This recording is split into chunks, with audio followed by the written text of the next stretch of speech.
видите наше сухое блюдо. Это просто зона для сушки, подсобное помещение для хранения сушеных грибов и лекарственных грибных продуктов. Так что на самом деле мы находимся в процессе небольшой перезагрузки. Таким образом, все будет организовано в зависимости от продукта. Мы упаковали его в футляр, указав его содержимое, вес и цену. Так вот, у нас здесь есть множество различных сушеных продуктов. Например, сушеные грибы, которые можно добавлять в рецепты приготовления пищи. Или даже просто грибные порошки, которые используются для получения полезных для здоровья веществ, или настоек для тех домашних алхимиков, которые хотят приготовить что-то свое. Тогда да, например, этот продукт похож на грибное ассорти гурмана, которое представляет собой просто несколько сушеных грибов, состоящих из 2 унций всех сортов, которые мы здесь выращиваем, высушенных и смешанных в красивую смесь. Тогда сложи это в этот красивый мешочек, который закрывается для хранения. По сути, ты просто берешь это и добавляешь в дополнение к рецепту прямо в соус для пасты или суп на ужин. А затем сушеные грибы снова увлажнятся, впитав всю воду и превратятся в свежие грибы, с которыми вы сможете готовить. Еще один отличный способ использовать сушеные грибы – это просто бросить их в теплую или горячую воду и дать им восстановиться в течение от 30 минут до часа. После этого грибы вынимают, и вы можете просто начать готовить с ними, обжаривая их в дополнение к некоторым овощам. Попури или что бы ты там не собирался делать, ты можешь сделать что-нибудь классное. Так что да, у нас здесь просто куча попури. В таком случае нам нужна всего 1 унция сушеного продукта определенного вида. Похоже, у нас будет что-то вроде намага. Мы также приготовим грибы шиитаке, а это похоже на фолиота адипоса, каштановый гриб, близкий родственник намага. И еще одна важная вещь для нас – это лекарственные растения. Так же, как и сушеные грибы рейши, у нас будет сушеный гриб рейши того вида, который выберет покупатель из любого из тех, что мы выращиваем. И они упакованы в пакетики по 2 унции и также запечатаны. И по сути, да, пакетики будут снабжены простыми инструкциями по приготовлению чашки чая рейши или чайника с чаем рейши, который можно употреблять в качестве ежедневного тонизирующего средства или раз в 2 недели, в зависимости от того, что вам подходит.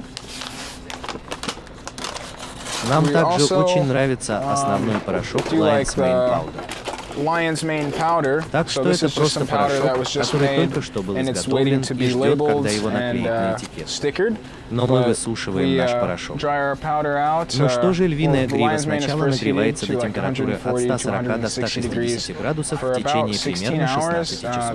Таким образом, он способен разрушить клеточную стенку гриба до того, как его измельчат в порошок. После этого грибы добавляются в мельницу. Таким образом, грибы измельчаются в очень мелкий порошок, и получается действительно замечательный продукт. На приготовление этого порошка весом в 4 унции ушло от 2,5 до 3 фунтов свежей львиной гривы. Так что он очень концентрированный и просто великолепен для тех, кто хочет ежедневно употреблять легкую львиную гриву или любой другой гриб лекарственный. Это упрощает задачу. Люди могут делать из этого порошка свои собственные капсулы, настойки или просто использовать его прямо из пакетика, добавляя чайную ложку в любимый горячий или холодный напиток, смузи и тому подобное, и получать отличный результат. Мы получаем много отзывов от людей, которые используют этот продукт, и им действительно нравится, когда он используется в их повседневной жизни. Некоторые другие порошки, которые мы будем использовать, похожи на порошок устрицы. Этот грибной порошок также обладает лечебными свойствами. Устрицы содержат соединение под названием лавастатин, которое естественным образом снижает кровяное давление и уровень холестерина. Мне нравится использовать этот грибной порошок специально для приготовления пищи. Он великолепен в качестве панировки. Если запанировать овощи или даже мясо с помощью этого грибного порошка, получится отличная панировка без глютена, насыщенная вкусом и действительно вкусная. Мы также можем использовать любые грибы в виде порошка, так же, как и порошок каштана. Этот продукт придает большое значение при добавлении в супы или пасты для тех, кто хочет добавить немного того орехового уникального вкуса, который вы получите от каштановых грибов. Это великолепная приправа, которой можно посыпать мясо, овощи и тому подобное. Грибной порошок придает блюду особую питательность. Порошок из грибов шиитаке – отличный вариант.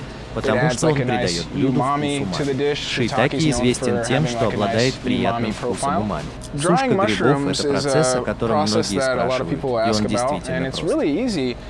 Просто возьмите свежие грибы, и вы сможете сделать это несколькими способами. Когда я был моложе, я просто сушил их перед вентилятором, просто на кусочках картона. И обычно это происходит в течение 48 часов или около того, особенно с учетом того, что я живу в Аризоне, и здесь очень сухо. Обычно влажность от 10 до 20%. Примерно через 24-48 часов вы обнаружите, что гриб высох до костей, и вы можете взять стебель, сломать его, и он сломаюсь, как веточка. И если ты не можешь взять гриб и сломать его, а плодоножка ломается как веточка, то это означает, что в грибах все еще есть влага, и они не полностью высохли. Грибы должны быть полностью высушены, потому что если вы продолжите хранить их в закрытом контейнере, если в них останется хоть капля влаги, это может создать благоприятную среду для роста плесени и бактерий на грибах. Сейчас мы будем действовать следующим образом. Я просто беру грибы и загружаю их в нечто вроде дегидратора. А это, по сути, простая коробка с вентиляционным отверстием и вентилятором, который вдувает в нее горячий воздух.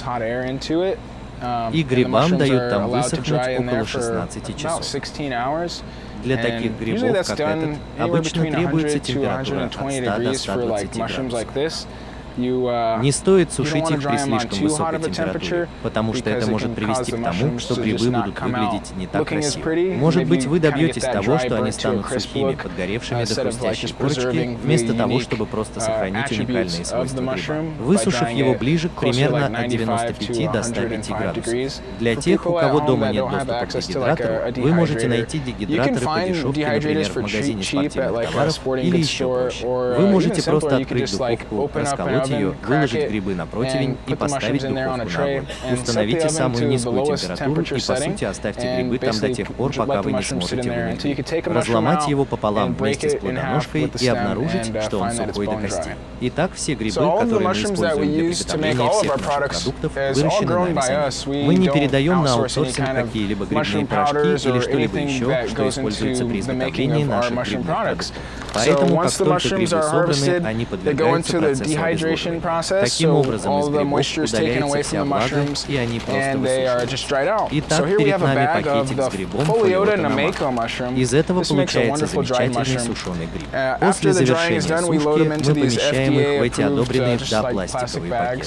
И таким образом мы можем хранить их до тех пор, пока они не будут готовы к взвешиванию и превращению в продукты, такие как грибное пюре, или определенные протертые сорта сушеных грибов. Так что да, у нас есть молоко прямо здесь. У нас есть немного, на самом деле это действительно круто. Это гонодерма мультифилиум. И мы выращивали это растение в форме оленьих рогов.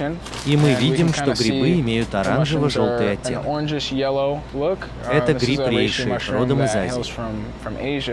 Это действительно уникальный гриб, который мы только начали выращивать. Или на самом деле я только начал это делать, весь рост в пакете и не перенося этот сорт на выращивание. Потому что мне нравится форма, напоминающая рога, которую выделяет этот конкретный гриб. А это гонодерма мультипилиум или мультифилиум, который также является действительно хорошим лекарством.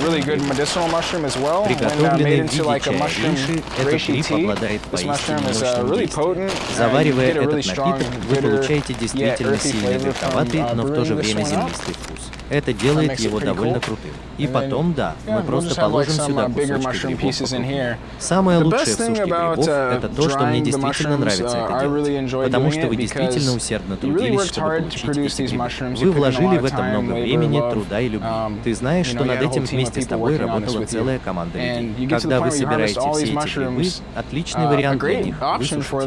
Потому что обычно срок хранения большинства грибов в холодильнике составляет около недели. И ты знаешь, что для бизнеса, когда ты потребляешь тонны грибов, продать все эти грибы до того, как они испортятся, может оказаться непростой задачей.